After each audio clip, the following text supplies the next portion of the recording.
বিয়ের পর থেকে মৌমিতা বুঝতে পারছিল ওকে একটু একটু করে সব কিছু বদলে ফেলতে হচ্ছে।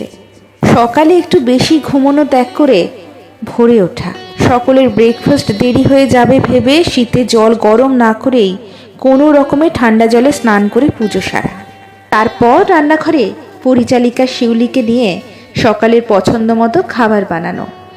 তাতে একটুও বদল এলো না। মৌমিতা ভোরে উঠে রেওয়াজ করত, ভালো গান গাইত, তাই 1 কাপ তুলসী পাতা দিয়ে চা তার বাবা তার জন্য এনে দিত ঘুম চোখ খোলার পরেই। কিন্তু বিয়ের পর ওই 1 কাপ চাটা আর আলাদা করে জোটেনি তার। গানের পাটও চুকেছে সংসারের ঠেলায়। দত্তবাড়িতে 25 বছর পেরিয়ে গেল তার। মৌমিতার 2 ছেলে ও 1টি মেয়ে। বড় ছেলের সুগার, তাই রবিবার সকালে ওটস খায়। বড় বৌমা রুটি এবং তরকারি। ছোট ছেলের ছোট থেকে অভ্যাস রবিবার হলেই তার চাই ফুলকো লুচি। ছোট ছেলের বউ নৃত্যশিল্পী, ডায়েট চার্ট মেনে খায়, ফ্রুট স্যালাড এবং ফ্রুট জুস। তথাগত বাবু মৌমিতার স্বামী, রিটায়ার্ড ব্যাংক কর্মী। তার নিজস্ব খাবারের তালিকা বলে কিছু নেই, আর এই সমস্ত পঞ্চব্যঞ্জন মৌমিতাকে এই বয়সে এসেও করতে হচ্ছে পরিচালিকা শিউলিকে সাথে নিয়ে। ব্রেকফাস্ট টেবিলে সকলেই এসে বসেছে। ছোট ছেলের বউ ফেসবুকে বিশ্ব মাতৃদিবসের স্ট্যাটাস দিতে ব্যস্ত। একে একে সবাই এলো। তথাগত বাবু এই সময়টার অপেক্ষাই করছিলেন।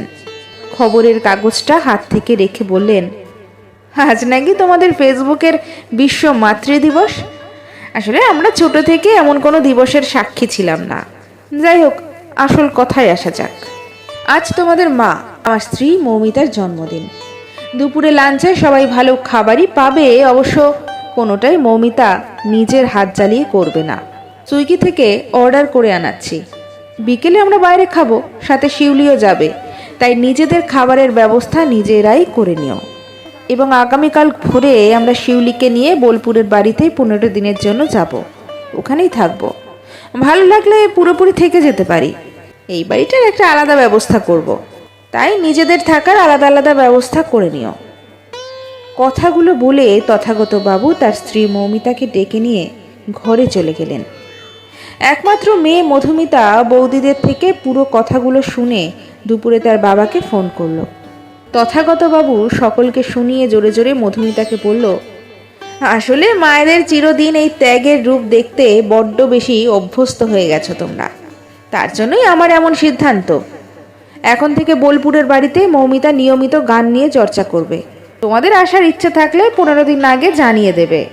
রাতারাতি বললে লোকজন ঠিক করা সম্ভব হয় না। এখন তোমাদের প্রয়োজনীয় কাজগুলো তোমাদেরই করতে হবে। কথাটা বলে ফোন রেখে দিলেন তথাগত বাবু। মৌমিতা স্নান করতে করতে অঝরে কাঁদল।